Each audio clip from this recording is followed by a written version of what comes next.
ఒప్పందం చేసుకుని digital learning అనేది ఈ సంవత్సరం కొత్తగా ప్రవేశపెట్టడం జరిగింది. అయితే లెర్నింగ్ గురించి తర్వాత చెప్తాను. అయితే మొట్టమొదట మనం చేయాల్సింది ఏంటంటే స్కూల్లో ఏమేమి లెసన్ జరుగుతున్నాయి, ఇంటికి వచ్చిన తర్వాత పిల్లలకు మరి హోంవర్క్ చేసే విధంగా వాళ్ళకు ప్రత్యేక వాతావరణం కల్పించి మరి స్కూల్లో చదువుకున్న విషయాలన్నీ కూడా సహాయ సహకారాలు అందిస్తే మన పిల్లలు అన్ని రకాల సర్వతోముఖాభివృద్ధి చెందడానికి అవకాశం ఉంటుంది. లేనట్టయితే ఎప్పుడైతే పేరెంట్స్ పట్టించుకోలేదో పిల్లలు చదువులో వెనుకబడతారు. కాబట్టి మీరు వాళ్ళు ఇంటికి వచ్చిన తర్వాత మంచి వాతావరణాన్ని కల్పించాలి, మంచి అవకాశం కల్పించాలి.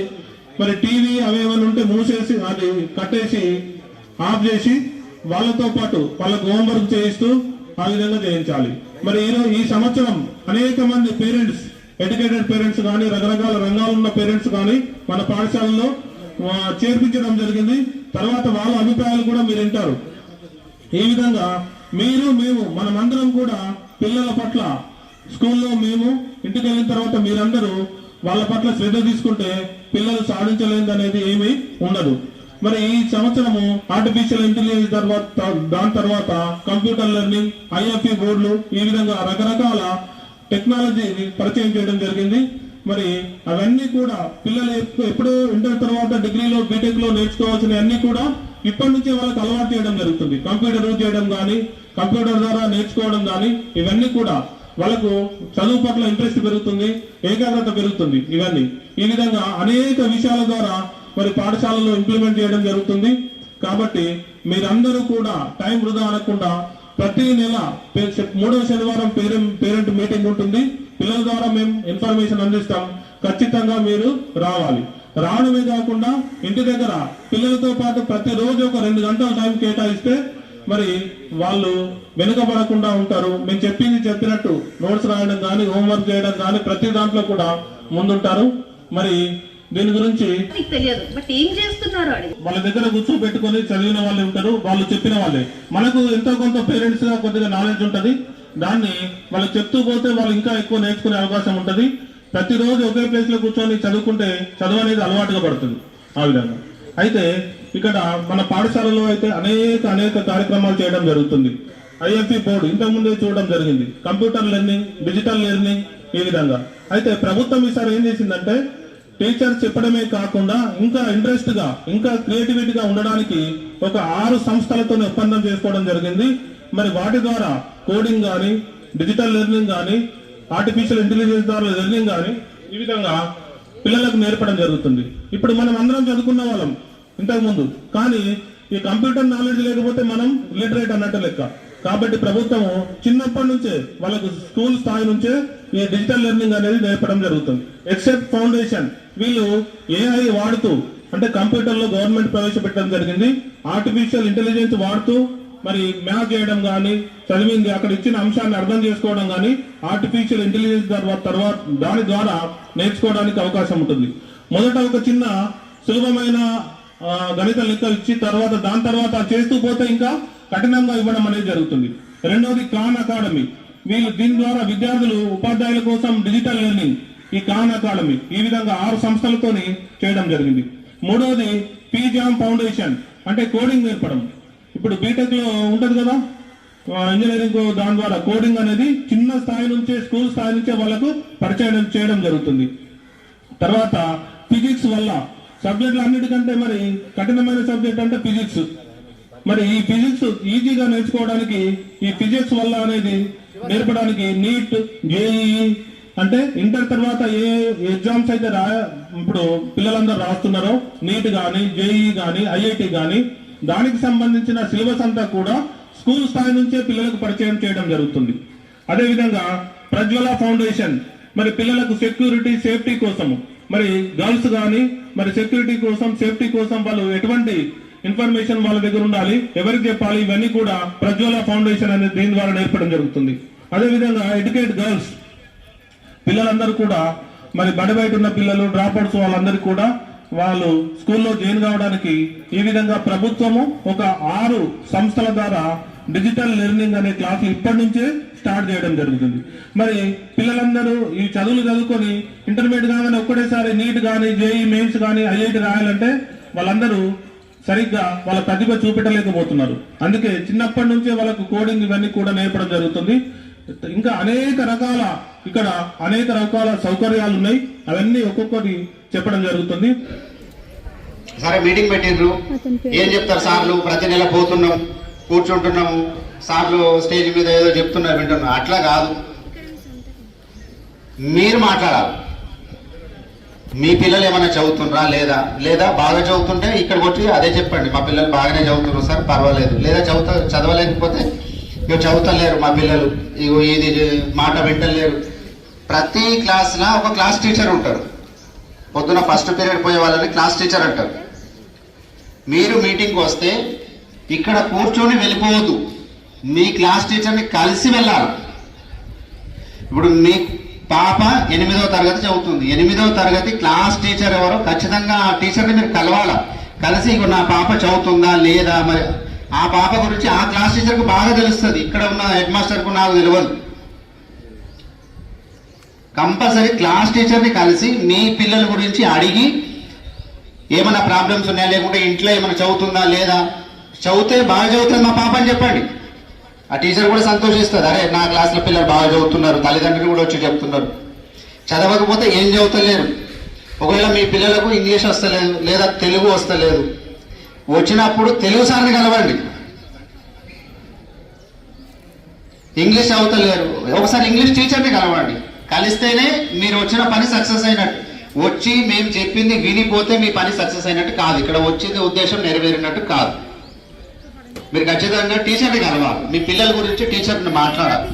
ప్రవీణ్ ఇక్కడ స్కూల్లో బుక్స్, నోట్ బుక్స్ ఇన్ఛార్జ్ని, మీ పిల్లలందరికీ పుస్తకాలు అందినాయి.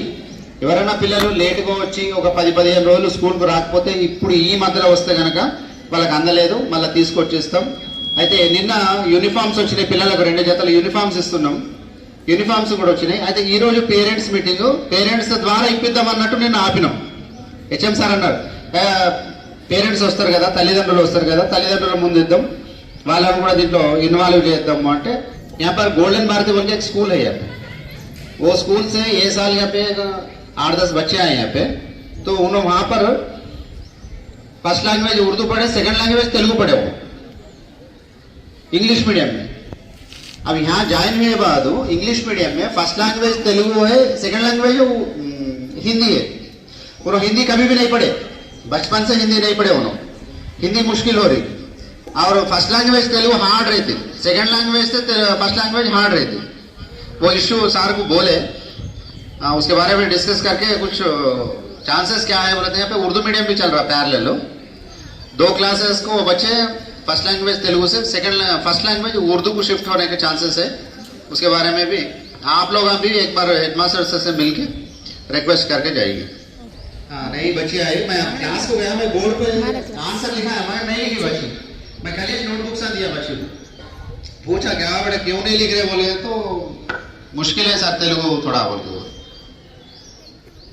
अगर कन्वर्ट होके उर्दू में जा सके तो जाते हैं, नहीं बोले तो मेहनत करके सीख लेना जरूरी है.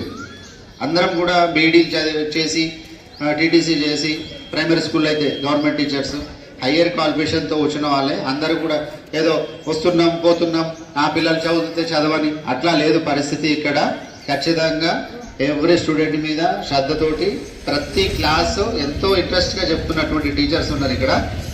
కాబట్టి మీ పిల్లల్ని రెగ్యులర్గా పంపండి, మీరు కూడా కొద్దిగా పిల్లల మీద దృష్టి పెట్టండి, చదువుతున్నారా లేదా. Okay, thank you. Study corner గురించి చెప్పాను కదా, మీరు అరేంజ్ చేసి ఫోటో పంపగలరా? ట్రై చేయండి. అంటే మీ దగ్గర స్మార్ట్ ఫోన్స్ ఉంటే ఫోటోలు పంపండి, వేరే వాళ్ళకి చూపిస్తే వాళ్ళు కూడా ఏర్పాటు చేసుకోవాలి. ఓకే, ఇంకోటి ఏంటంటే సార్ ఇందాక ఏమన్నారంటే మీరు కూడా మాట్లాడగలుగుతారు. అయితే మీరు మేమేం మాట్లాడతామని అనుకుంటున్నారేమో, ఏం లేదు, మీరు మీ పిల్లలు బాగా చదవడానికి మీరు ఏమేం చేస్తున్నారో ఇక్కడ వచ్చి చెప్పండి సార్. సో దట్ వేరే వాళ్ళకి అక్కడి నుంచి అయినా సరే వేరే వాళ్ళు కూడా అది ఫాలో అవ్వడానికి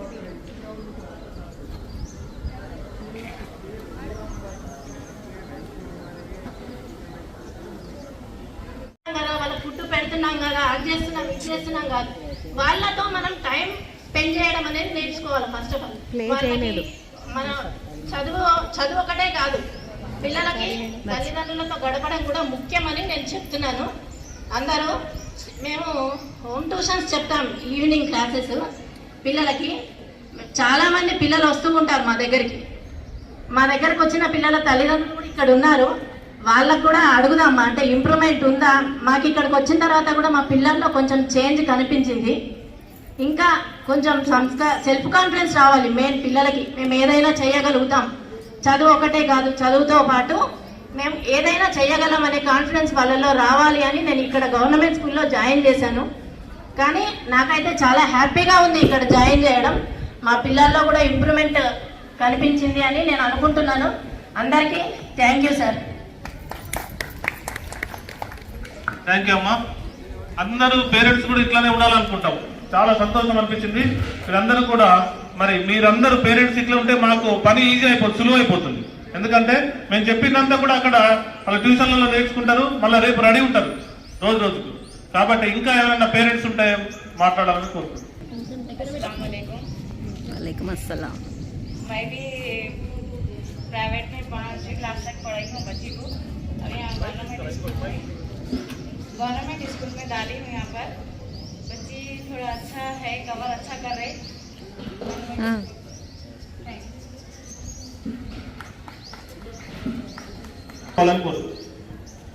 వేదికను అలంకరించిన ప్రిన్సిపాల్ మరియు ఈ పాఠశాల ప్రధానోపాధ్యాయులు శ్రీనివాస్ సార్ గారికి మరియు సాయిల్ సార్ గారికి, మిగతా అంటే ఉపాధ్యాయుల పేర్లు తెలవండి, మిగతా ఉపాధ్యాయులకు మరియు ఇక్కడికి వచ్చేసిన పేరెంట్స్కి అందరికీ నమస్కారాలు. నేను 1వ తరగతి నుంచి 5వ తరగతి వరకు ప్రైవేట్ స్కూల్లో చదివాను. 6వ తరగతి నుంచి 10వ తరగతి వరకు ఇదే పాఠశాలలో చదివాను. నేను నాకు ఇదే పాఠశాలలో ఈ సార్ల ముందర నేను స్పీచ్ ఇస్తున్నందుకు చాలా ఆనందంగా ఉంది, గొప్పగా ఉంది. ఇంకొక విషయం ఏంటంటే మా అబ్బాయిని కూడా 5th వరకు ప్రైవేట్ స్కూల్లో చదివించాను. 6th క్లాస్లో డిస్ట్రిక్ట్ సెకండ్ మా ఎంజేపీలో సీట్ వచ్చింది. వాడికి వేరే ఖంజర్ అనే విలేజ్లో జాయిన్ చేశాను, కానీ వాడు ఉండలేకపోయాడు. తర్వాత నేను ఆలోచించాను, మళ్ళీ ఇక్కడికి వచ్చిన తర్వాత ఎక్కడ చేద్దామని అని ఒకసారి పాఠశాలకు, మా ఇల్లు ఇక్కడే ఉంటుంది పాఠశాల దగ్గరలోనే, పాఠశాలకు వచ్చి అన్ని చూశాను. నేను అన్ని వసతులు చూశాను. ప్రైవేట్ స్కూల్ కంటే ఎన్నో రెట్లు గొప్పగా ఉంది. నేను నేను మనస్ఫూర్తిగా చెప్తున్నాను. ఇప్పుడు మేము చదువుకునేటప్పుడు ఇన్ని అవకాశాలు లేవు. అంటే ఈ కంప్యూటర్స్ కానీ, ఈ డిజిటల్ బోర్డులు కానీ, ఇలాంటి స్టాఫ్ కానీ అప్పుడు ఉండేవి కావు. ఇప్పుడు 32 మంది ఉపాధ్యాయులు ఉన్నారు ఇక్కడ. సార్ గారు రాగానే నాకు అన్ని, అంటే కంప్యూటర్ ల్యాబ్ కానీ, తర్వాత ఈ డిజిటల్ బోర్డ్ క్లాస్ రూమ్లు అన్ని చూపించారు. అసలు పిల్లలు అభివృద్ధి చెందాలంటే ఖచ్చితంగా ప్రభుత్వ పాఠశాలలోనే చదివితేనే అభివృద్ధి ఉంటారు. ఎందుకంటే నేను చిన్న ఉదాహరణ చెప్తా ఉన్నానండి. ప్రైవేట్ స్కూల్ విద్యకు గవర్నమెంట్ స్కూల్ విద్యకు తేడా ఏంటంటే, సపోజ్ ఇక్కడ ఒక షాప్ ఉందనుకోండి, మన ఇంటి నుంచి పిల్లాడిని ఈ షాప్కి వెళ్ళి ఒక వస్తువు తీసుకురామన్నాం అనుకోండి, వాడికి ఒకరోజు అలవాటు చేస్తాం, అక్కడ నుంచి ఇక్కడికి వస్తే షాప్ వచ్చుద్ది అని చెప్పేసి. వాడు ఏం చేస్తాడంటే ఒకరోజు మనం వెళ్ళి తీసుకురా అనేసరికి ఇక్కడ దారి అడ్డం ఉంది, ఏదో ప్రాబ్లం ఉంది, ఆ రోడ్ బంద్ అయిపోయింది అనుకోండి. ఆ పిల్లాడు ఏం చేస్తాడంటే, ప్రైవేట్ స్కూల్లో చదివిన పిల్లాడు అక్కడి నుంచి వచ్చి ఇక్కడ రోడ్ బంద్ ఉందని చెప్పేసి వెళ్ళిపోతాడు. అదే గవర్నమెంట్ స్కూల్ పిల్లాడు అయితే ఖచ్చితంగా ఇక్కడ చేరాలంటే ఇంకొక రోడ్ ఉంటుంది, ఖచ్చితంగా వెళ్తాడు అన్నట్టు. అంటే ఆ ఆలోచన కలిగే విధానం ఉంటుంది గవర్నమెంట్ స్కూళ్ళలో. అంటే దాన్ని క్రియేటివిటీ అంటారు. అంటే గొప్ప గొప్ప ఆలోచనలు ప్రభుత్వ పాఠశాలలోనే చదివితేనే వస్తాయి. ఎందుకంటే నేను చదివాను కాబట్టి నేను చెప్తున్నాను. నేను ఇంటర్మీడియట్ కూడా గవర్నమెంట్ కాలేజీలో చదివాను, డిగ్రీ కూడా మదమలాంచ గవర్నమెంట్ కాలేజీలో చదివాను. నాకు చదువు చెప్పిన మేడమ్స్, పార్వతి మేడం కూడా ఇక్కడే ఉన్నారు. నేను అంటే మనస్ఫూర్తి చెప్తున్నాను, ప్రభుత్వ పాఠశాలలో చదివిన వాళ్ళే ఎక్కువ శాతం మంచి మంచి ఉద్యోగాల్లో ఉన్నారు. ఐఏఎస్లు కానీ, ఐపీఎస్లు కానీ చాలామంది కూడా. ప్రైవేట్ పాఠశాల ఎట్లుంటుందంటే వాళ్ళు టీచర్లకు చాలా ఒత్తిడి ఉంటుంది. ఎట్లుంటుందంటే రాగానే 40-50 మంది పిల్లల్ని కూర్చోబెట్టేస్తారు, ఇరికిరికి ఉంటుంది. మీరు అందరు చూసి ఉంటారు. ఎందుకంటే నేను కూడా పాఠశాల నడిపాను, కానీ నాకు ఆ టైంలో ఉన్నట్టు ఇప్పుడు ప్రైవేట్ స్కూళ్ళలో మాత్రం విద్యాభ్యాసం లేదు. ఇప్పుడు ఆ విధంగా లేదు. ఇప్పుడు అంతా కమర్షియల్ అయింది. ఇప్పుడు మా పిల్లలు కూడా పంపించాము మా దగ్గరికి. వేరే 4-5 రకాల స్కూళ్ళ పిల్లలు వస్తారు మా దగ్గర ట్యూషన్. నేను అబ్జర్వ్ చేస్తాను కదా, వాళ్ళకి ఎగ్జామ్స్ వచ్చినాయంటే ఇగో ఈ లెసన్లో ఈ 3వ ప్రశ్న, ఈ లెసన్లో ఈ ట్రూ ఆర్ ఫాల్స్లో ఇట్లా టిక్ పెట్టిస్తారు ప్రైవేట్ స్కూళ్ళలో. చదవంటారా, వేరే చదవండి అంటే లేదు ఈ 3 చదవమన్నారు, ఇది 1 చదవమన్నారు, 4 ఇస్తున్నారు అని చెప్పేసి ఆ 4 చదువుతారు. అసలు దానివల్ల లాభం ఉంటుందా, నష్టమా? నష్టమే. అదే ప్రభుత్వ పాఠశాలలో పుస్తకంలో మొత్తం లెసన్ వింటే వాడికి ఏ ప్రశ్న అడిగినా చెప్పగలుగుతాడు. అట్లాంటి విద్యా విధానం మన గవర్నమెంట్ స్కూళ్ళలో ఉంటుంది. కాబట్టి మీరు సాధ్యమైనంత వరకు ఇప్పటికైనా మించిపోయింది లేదు. మీ ఇంటి పక్కన ఉన్న పిల్లలు కానీ ఎవరికైనా సరే ప్రభుత్వ పాఠశాలలో చేర్పేయండి. మనం ఇక్కడ రూపాయి కట్టాల్సిన పని ఉండదు. మనకు పుస్తకాలు, బట్టలు అన్నీ ఫ్రీగానే వస్తాయి. ఇంకొక విషయం ఏంటంటే, మీరు ప్రైవేట్ స్కూల్లో ఉన్న రూమ్లలో కంటే మంచి వెంటిలేషన్, నాలుగు వైపుల కిటికీలు, స్వచ్ఛమైన గాలి ఉంటుంది. ప్రైవేట్ పాఠశాలలో ఒకటే కిటికీ, ఒకటే డోర్ ఉంటుంది, గాలి కూడా ఆడదు. కరెంట్ ఉన్నప్పుడే ఫ్యాన్ ఉంటుంది, కరెంట్ లేకపోతే గాలి కూడా ఉండదు. మీరు అబ్జర్వ్ చేయండి. మీరు ఇంకొక చిన్న గమనించండి, ప్రైవేట్ స్కూల్ పిల్లల యొక్క మన నిలబెట్టండి, గవర్నమెంట్ స్కూల్ పిల్లలు నిలబెట్టండి. ఇద్దట్లో యాక్టివ్గా ముఖం కనబడేది ఎవరికి ఉంటుందో చూడండి. ముఖంలో ఉత్తేజం ఎవరికి ఉంటుంది? గవర్నమెంట్ స్కూల్ పిల్లాడికే ఉంటుంది. వాడు అన్ని రకాలుగా డ్రిల్ పీరియడ్లో ఆడుకోవడానికి గ్రౌండ్ ఉంటుంది. వాడికి సొంతగా ఏదన్నా డ్రాయింగ్ కానీ ఏదైనా ప్రతిదీ కూడా ప్రభుత్వ పాఠశాలలో ఉంటుంది. నేను ఇంతకుముందు వచ్చినప్పుడు చూశాను, ఇక్కడ పిల్లలు సిస్టమ్ దగ్గర మనకు స్టేట్స్ అంటే ఏ రాష్ట్రం ఎక్కడెక్కడ ఉందో టిక్ చేస్తున్నారు. అంటే అన్ని రకాలుగా ఆలోచనలు వస్తాయి. గవర్నమెంట్ స్కూల్లో అట్లా ఉండదు, ప్రైవేట్ స్కూల్లో అట్లా ఉండదు. అరే మీరు ఈ క్వశ్చన్ చదువుకురండి, రేపు అదే ఎగ్జామ్ ఉంటుంది. ప్రతి పిల్లాడికి 20కి 18, 20కి 19 వస్తుంది. నా దగ్గర 20కి 18 వచ్చిన పిల్లలు కూడా నా దగ్గర ట్యూషన్ వచ్చారు. వాళ్ళకు మహాత్మా జ్యోతి బాబులో ట్యూషన్ చెప్తా ఉంటే ఒక తెలుగు అక్షరాలు కూడా చదవ రావట్లేదు. మరి 20కి 30, 20కి 18, 20కి 19 మరి మార్కులు ఎట్లా వేశారు అంటే ఫీజు ఇది జరుగుతుందండి. అంటే ఇప్పుడు చాలా మంది నాకు అన్నారు, ఎందుకంటే నేను ఒకప్పుడు నలంద స్కూల్ నా దగ్గర 1000 మంది పిల్లలు ఉండేవాళ్ళు.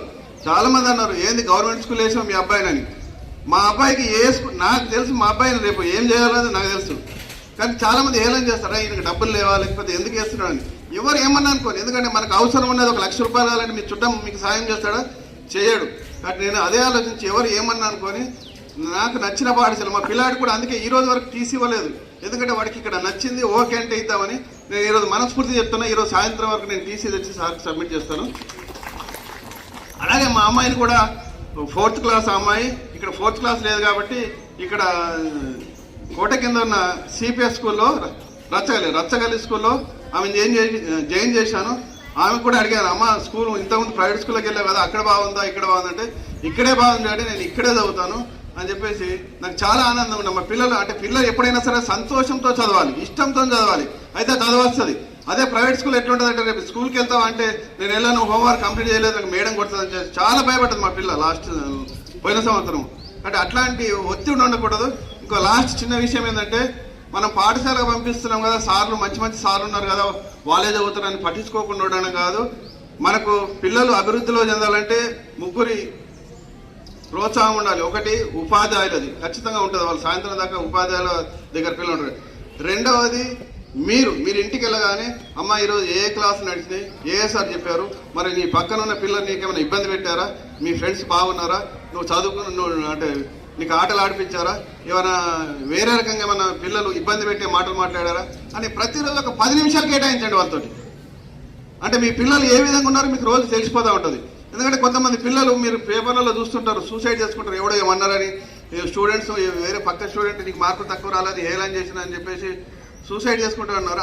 అటువంటివి జరగకుండా ఉండాలంటే మీరు ప్రతిరోజు ఒక 10 నిమిషాలు మీ పిల్లల్ని అన్న ఈరోజు ఎలా జరిగింది స్కూల్లో, బాగుందా, నీకేమైనా ఇబ్బందులు ఉన్నాయా అని ఒక 10 నిమిషాలు మీరు కేటాయించగలుగుతారు కదా, కేటాయించండి. తర్వాత మీరు పిల్లలకు అడగండి, నీవు మంచి చదవాలంటే నీకు ఇంకేం కావాలి. చాలా ఇబ్బందులు అవుతాయి మీ ఇళ్ళలో. మా దగ్గర ట్యూషన్ పిల్లలు కళ్ళ కింద నల్లటి చాలాలు ఏర్పడుతున్నాయి. దాని అర్థం ఏంటంటే వాళ్ళు బాగా ఫోన్ చూస్తున్నారండి. ఫోన్ అనేది చాలా డేంజర్. దాని బదులు వాళ్ళకి ఏదైనా కథల పుస్తకాలు చదివిపియండి, ఇంకేదైనా మీ ఇంట్లో న్యూస్ పేపర్ వస్తే న్యూస్ పేపర్ చదివిపియండి. ఇట్లా చాలా రకాల విషయాలు నేర్పియండి, మంచి అభివృద్ధిలోకి వస్తారు. నా అవకాశం ఇచ్చినటువంటి ఈ మన ప్రధానోపాధ్యాయుల వారికి, ఉపాధ్యాయుల వారికి ధన్యవాదాలు. Thank you sir.